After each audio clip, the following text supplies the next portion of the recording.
Pearl Harbor, December 1941. The surprise attack shattered the illusion of American isolation, propelling a nation unprepared for global conflict into a war that demanded immediate and massive mobilization.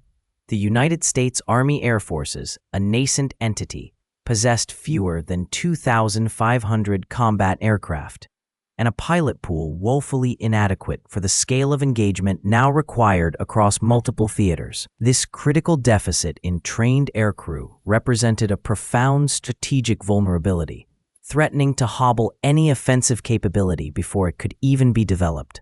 The existing training infrastructure, designed for a peacetime force, was immediately overwhelmed. Instructional methodologies, honed over decades in established European air powers, were largely absent. Instead, a rapid, almost improvisational expansion began, characterized by a desperate scramble for instructors, airfields, and suitable training airframes.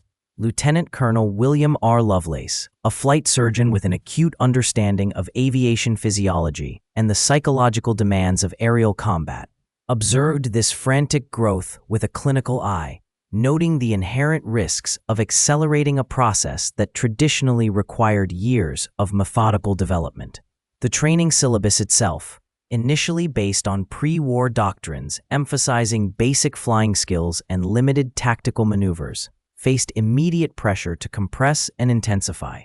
Early production logs from aircraft manufacturers like North American Aviation and Curtiss-Wright indicated a surge in orders for trainers such as the AT-6 Texan and the BT-13 Valiant, with output rates escalating from hundreds to thousands per month by mid-1942. This quantitative leap in hardware, however, did not automatically translate into a qualitative improvement in pilot readiness. The sheer volume of recruits entering the pipeline meant that individual instruction often became diluted, focusing on rote procedures rather than nuanced tactical understanding. Across the Atlantic, intelligence reports filtering back to the Luftwaffe painted a picture of an American Air Force in its infancy, its pilots described in intercepts as greenhorns and farm boys. German reconnaissance photographs, meticulously analyzed by intelligence units, documented the rapid construction of sprawling airfields across the American interior, filled with what appeared to be an endless supply of basic training aircraft. This perceived lack of experience and sophistication among American aircrews fostered a growing sense of professional disdain within the veteran German fighter wings, who had already honed their skills over the skies of Europe for 2 years. They viewed the impending arrival of American air power not with trepidation, but with a certain dismissive confidence, anticipating easy victories against an unseasoned foe. The ideological implication was clear. A technologically advanced, battle-hardened European Air Force would easily dominate an industrial but militarily unproven adversary. This early assessment, based on the observable raw numbers and the perceived inexperience of the initial American cadres, overlooked the inherent capacity for rapid adaptation and the sheer industrial might that underpinned the American war effort. The initial impressions, while seemingly logical from a European perspective, failed to account for the latent potential for innovation in training and the eventual resilience of the American pilot. However raw his initial instruction might have been, the skies over the Western Front in late 1943 presented a stark contrast in aerial experience. German fighter pilots, many veterans of the Spanish Civil War, the invasion of Poland, the Battle of France, and the Eastern Front, possessed a profound tactical understanding forged in continuous combat. Their operational doctrine, refined through years of engagements against a variety of adversaries, emphasized aggressive maneuvering and precision gunnery, often executed in small, highly coordinated formations. Their Messerschmitt Bf-109s and Focke-Wulf FW-190s, while sometimes numerically inferior, were flown by men who had accumulated hundreds, even thousands, of combat hours. These pilots understood the nuances of their aircraft, the optimal attack angles, the energy retention characteristics, and the critical limitations of both their machines and their opponents. Interrogation files from captured Luftwaffe airmen frequently detailed a dismissive attitude towards the perceived lack of aerial sophistication among the arriving American forces. The qualitative edge was not merely anecdotal. It was quantifiable in early engagement statistics.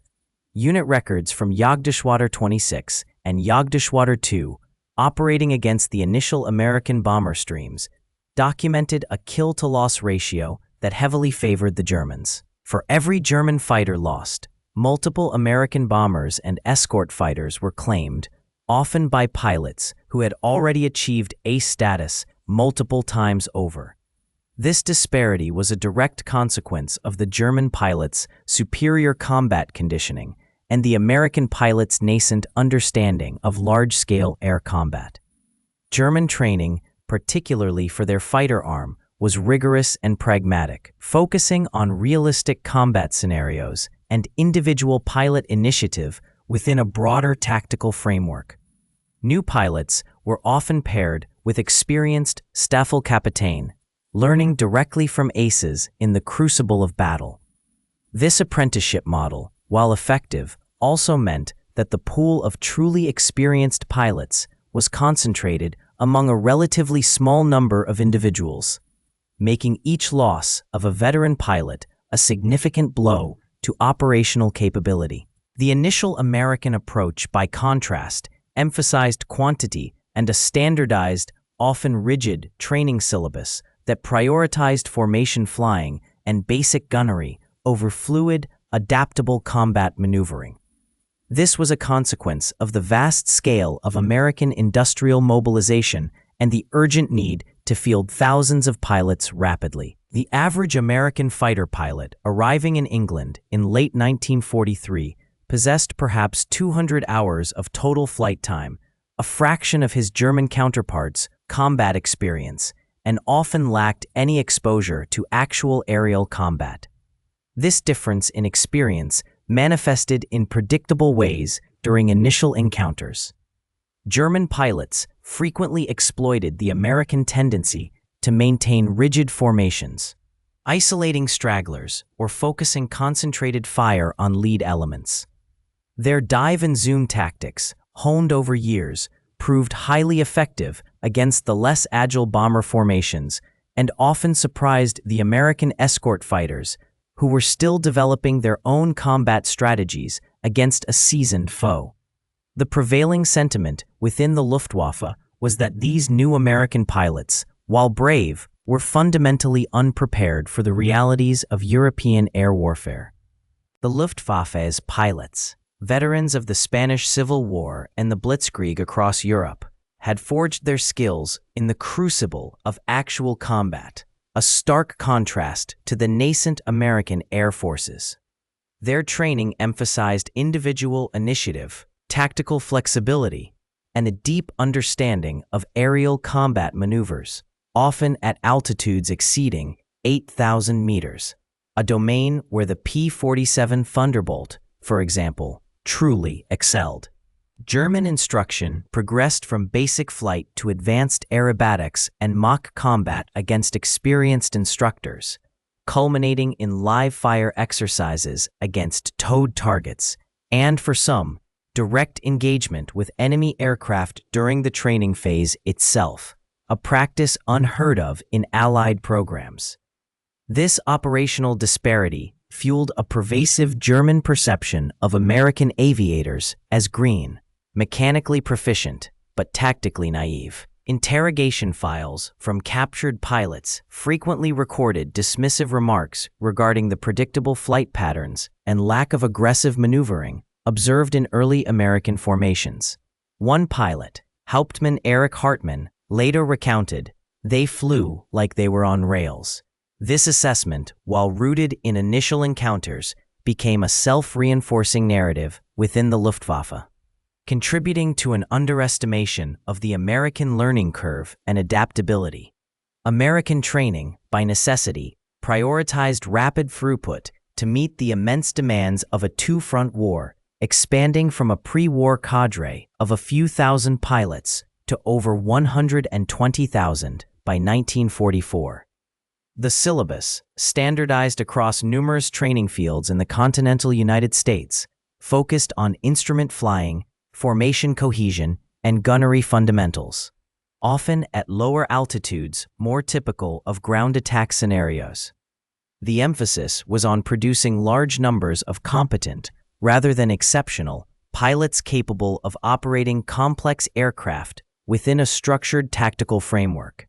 The P-51 Mustang, for instance, a machine capable of operating at altitudes above 10,000 meters and possessing exceptional range, was often introduced to pilots whose prior experience was primarily in lower performance trainers. This meant that much of the advanced tactical application of the aircraft's capabilities had to be learned in the operational theater under combat conditions. Damage reports from early engagements consistently indicated a higher percentage of American aircraft returning with non-critical damage, suggesting a greater willingness to engage, but a deficit in evasive or offensive maneuvering finesse compared to their German counterparts. The sheer scale of American aircraft production, reaching over 96,000 units in 1944 alone, meant that even with a higher individual loss rate, the numerical superiority of Allied air forces would eventually become overwhelming. This industrial might, coupled with a training system designed for mass production of aircrews, created a dynamic where individual German pilot skill, however refined, faced an increasingly insurmountable wave of American air power. The qualitative edge, initially held by the Luftwaffe, was slowly being eroded by a quantitative advantage that allowed for a continuous influx of new pilots, each gaining critical combat experience.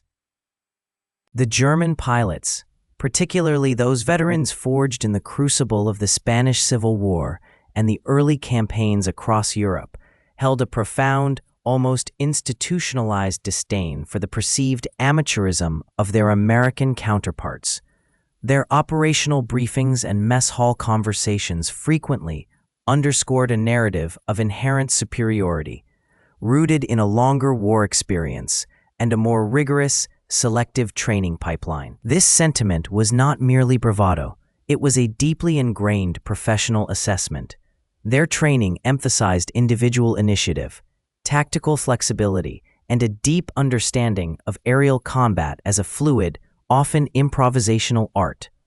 Young German pilots, even those fresh from Jagdfliegerschule, had often accumulated hundreds of hours in high-performance aircraft, practicing complex maneuvers and gunnery against live targets or sophisticated simulations that replicated dynamic combat scenarios. The emphasis was on precision, aggressive engagement, and the exploitation of momentary advantages.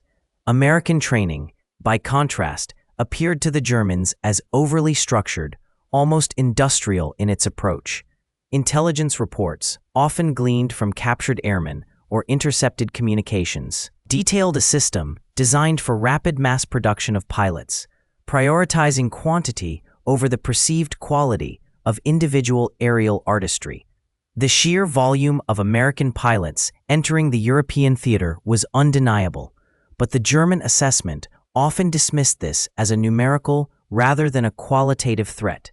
This perception of American pilots as weekend flyers or bomber escorts who couldn't fight translated into tactical approaches that sometimes bordered on overconfidence.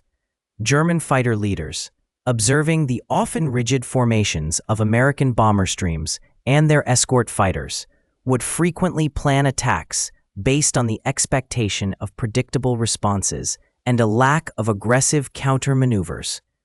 The methodical approach of American formations, designed for mutual defense, was often interpreted as a lack of individual pilot skill rather than a deliberate strategic choice. Interrogation files from captured Luftwaffe pilots, particularly from mid-1943 onward, frequently contain remarks expressing surprise and sometimes grudging respect for the tenacity of American pilots, even those clearly less experienced. One such file, detailing the capture of a Feldwebel from JG-26, recorded his observation: "They fly like farmers, but they keep coming." This shift in perception, however slight, marked a crack in the edifice of German aerial supremacy. The initial encounters often reinforced the German belief.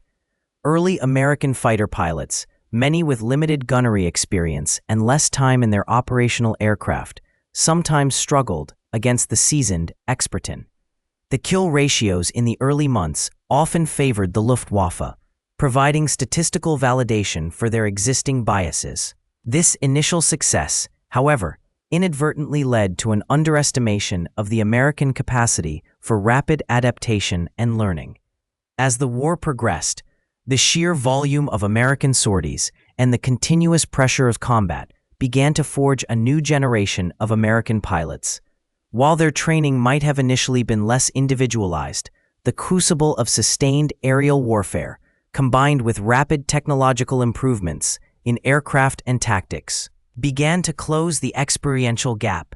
The amateurs were learning, and learning fast, often at a rate that the increasingly resource-constrained Luftwaffe found difficult to match. The spring of 1943 brought American fighter groups into the European theater.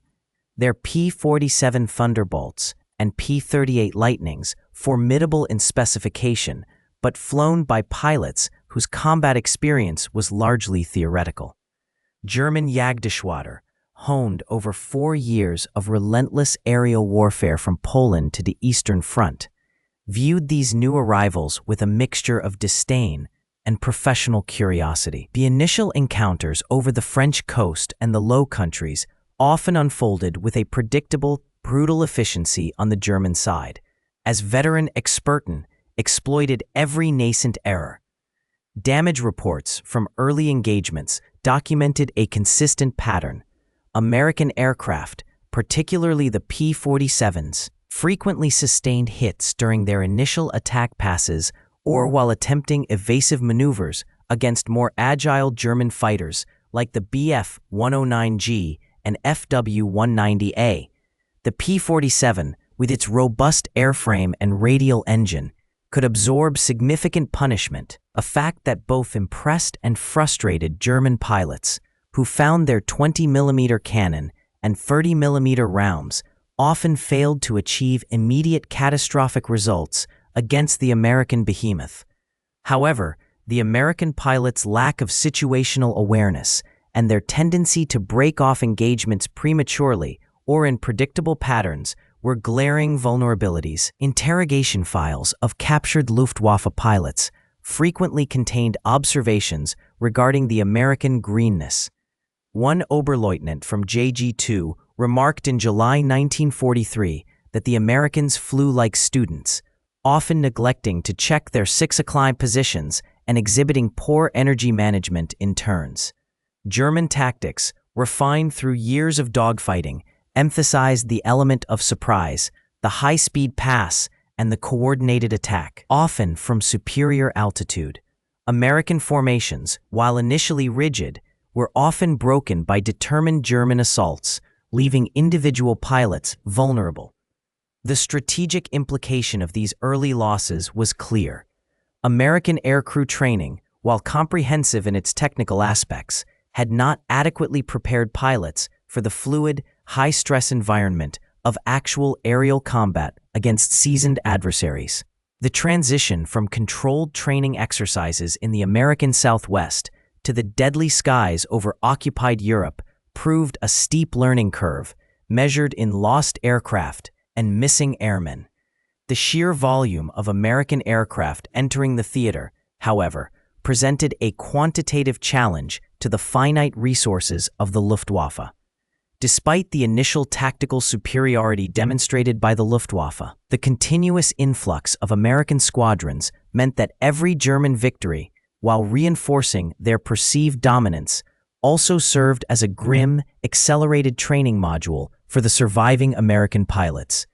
Each lost Thunderbolt or Lightning represented a lesson absorbed by those who returned, forging a hardened core of experience from the crucible of combat.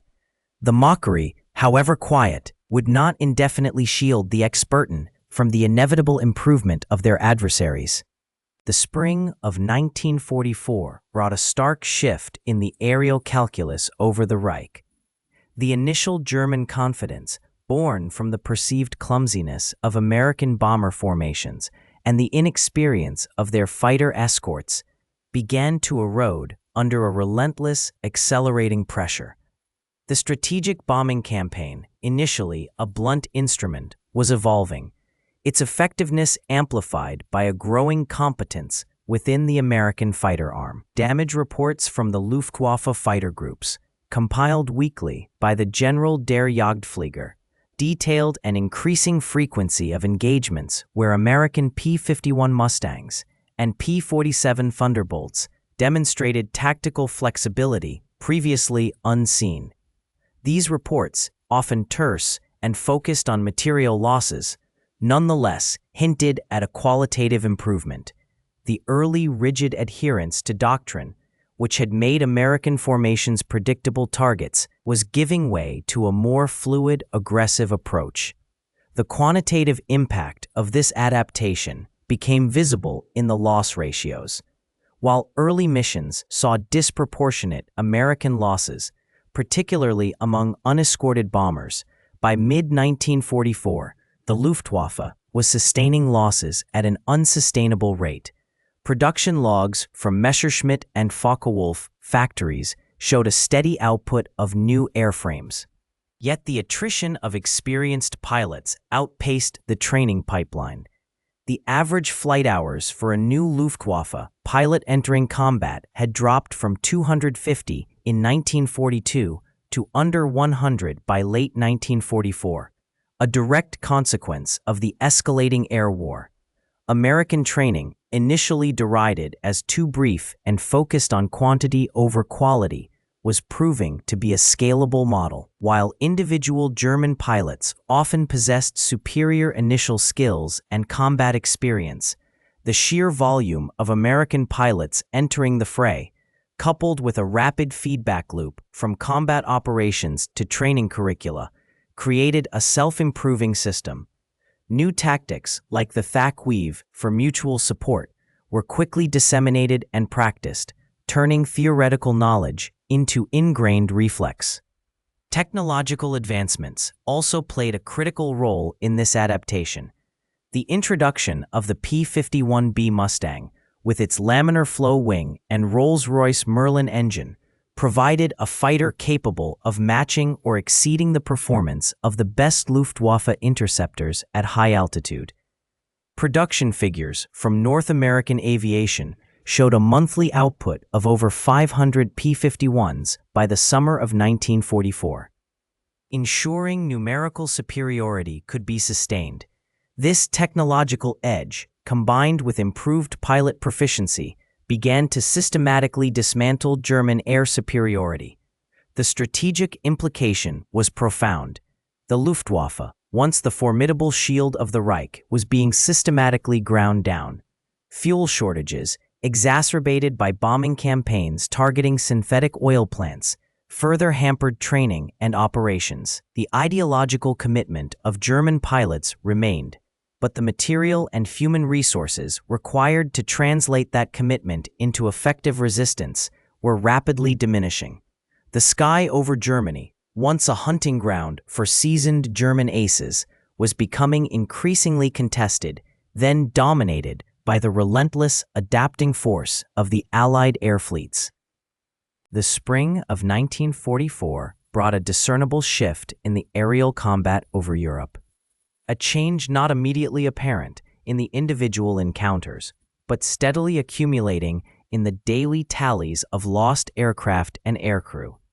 German fighter pilots, once confident in their overwhelming experience and superior initial training, found their established doctrines increasingly challenged by the sheer volume and evolving proficiency of the American 8th Air Force. The initial contempt for the amateur American flyers, rooted in their perceived lack of dogfighting finesse and reliance on brute force, began to erode as the war progressed. This erosion was not a sudden collapse, but a gradual wearing down, evidenced in the shifting ratios of aerial victories and losses. Early combat reports from the Luftwaffe often highlighted American pilots' predictable maneuvers and their tendency to break formation under pressure, observations that fueled the German belief in their own tactical superiority. Yet, the continuous pressure of long-range escort missions, often extending deep into the Reich, forced American pilots into an unprecedented volume of combat, accelerating their learning curve at a rate unforeseen by their adversaries. The sheer number of engagements meant that even a less experienced pilot gained combat hours rapidly, often surviving initial encounters through the robust construction of their Ki-47 Thunderbolts and P-51 Mustangs, or the disciplined defensive formations maintained by the bomber streams. Analysis of Luftwaffe operational records from late 1943 and early 1944 reveals a growing concern regarding the improving combat effectiveness of the American fighter arm. While individual German aces continued to accrue impressive scores, the average combat longevity of their younger pilots began to decline markedly. The training pipeline for the Luftwaffe was increasingly strained, unable to replace losses with pilots possessing the same depth of experience as those lost, or to provide the extensive pre-combat flight hours that had characterized their pre-war and early war cadres. Fuel shortages further exacerbated this, limiting advanced training and realistic combat simulation. Conversely, American training doctrine, initially focused on formation flying and gunnery, adapted to the realities of sustained air-to-air combat. Post-mission debriefings became critical intelligence-gathering sessions, with lessons learned from each engagement rapidly disseminated through the fighter groups. Tactics evolved from rigid adherence to preset maneuvers to more fluid, aggressive approaches, emphasizing energy management and disciplined team fighting. The introduction of the P-51 Mustang, with its exceptional range and performance at altitude, provided the material advantage necessary to press these new tactics deep into German airspace, effectively challenging Luftwaffe interceptors on their home ground. The psychological impact on German pilots was profound. The constant presence of American escort fighters, often outnumbering their own formations, meant that the bomber streams were no longer easy targets. The rookie flyers, once dismissed, were now exhibiting a tenacious fighting spirit and an increasing tactical sophistication. Interrogation files of captured German pilots from this period frequently mention the unexpected aggression and skill of American pilots, a marked departure from earlier assessments. The belief in innate German air superiority, once a cornerstone of Luftwaffe morale, began to crack under the relentless pressure of a numerically and increasingly tactically superior opponent. The cumulative effect of these factors, the American numerical advantage, their rapidly evolving tactics, the superior performance of their late-war aircraft, and the increasingly strained German resources, created an undeniable shift in air superiority. The initial German mockery of American training and combat prowess, once a source of confidence, became an ironic prelude to their eventual strategic defeat in the skies above Europe. The skies, once a hunting ground for the Luftwaffe, were steadily becoming a domain contested and increasingly dominated by the very pilots they had once underestimated. The Rhine Valley, late 1944. The sustained attrition had become a measurable, grinding force, far exceeding the Luftwaffe's capacity for replacement. American aircraft production, documented in War Production Board reports, delivered 96,318 combat aircraft in 1944 alone, a figure that dwarfed the combined German output of 39,807 for the same period. This quantitative disparity translated directly into the skies above the Reich, where the numerical advantage of Allied formations grew increasingly insurmountable. The qualitative edge once held by the experienced German pilots, honed in the crucible of earlier campaigns, was systematically eroded by the sheer volume of encounters. Each sortie, whether a victory or a loss, represented a further expenditure of finite, irreplaceable German expertise. Conversely, every engagement provided invaluable combat experience for the steadily improving American squadrons, whose initial greenness had been a source of German derision. Training methodologies, initially disparate, began to converge in effectiveness. While German instruction focused on individual prowess and dogfighting techniques, the American system, initially criticized for its emphasis on formation flying and gunnery scores over simulated combat, proved its resilience. The structured progression from basic flight to advanced combat maneuvers, coupled with a robust logistical pipeline for spare parts and fuel, ensured a continuous supply of adequately prepared aircrews. The strategic bombing campaigns, escalating in intensity and reach, further exacerbated the Luftwaffe's predicament. German fighter units, increasingly tasked with defending the homeland against waves of bombers, were drawn into battles of attrition where their numerical inferiority became a critical vulnerability. The constant scramble to intercept heavy bomber formations, often escorted by growing numbers of American fighters, fragmented their resources and prevented the concentration of force needed to regain air superiority. Fuel shortages, meticulously detailed in German Air Ministry consumption logs, began to cripple training programs and operational sorties alike. By early 1945, the availability of high-octane aviation fuel had plummeted to critical levels, severely limiting the flight hours for new pilots and grounding experienced ones. This logistical choke point effectively nullified any remaining qualitative advantage, as even the most skilled pilots could not fight without fuel. The relentless pressure from all fronts, both aerial and ground, created a feedback loop of decline. Pilot losses, recorded in Luftwaffe personnel files, accelerated dramatically, far outstripping the capacity of training schools to produce replacements. The average flight hours for new German fighter pilots entering combat dropped precipitously, from over 250 hours in 1942 to less than 50 hours by late 1944, rendering them tragically unprepared for the aerial crucible. This imbalance was not a sudden collapse, but a gradual, inexorable shift. The initial German confidence, born of early victories and superior individual skill, slowly gave way to a grim resignation as the scale of American industrial power and human resources became fully manifest.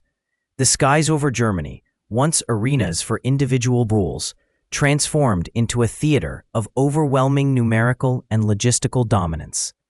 By the spring of 1945, the once feared Luftwaffe was a shadow, its operational strength decimated, its pilots often flying obsolete aircraft with minimal training. The airfields, once bustling with confident aces, now held rows of grounded machines, awaiting fuel that would never arrive.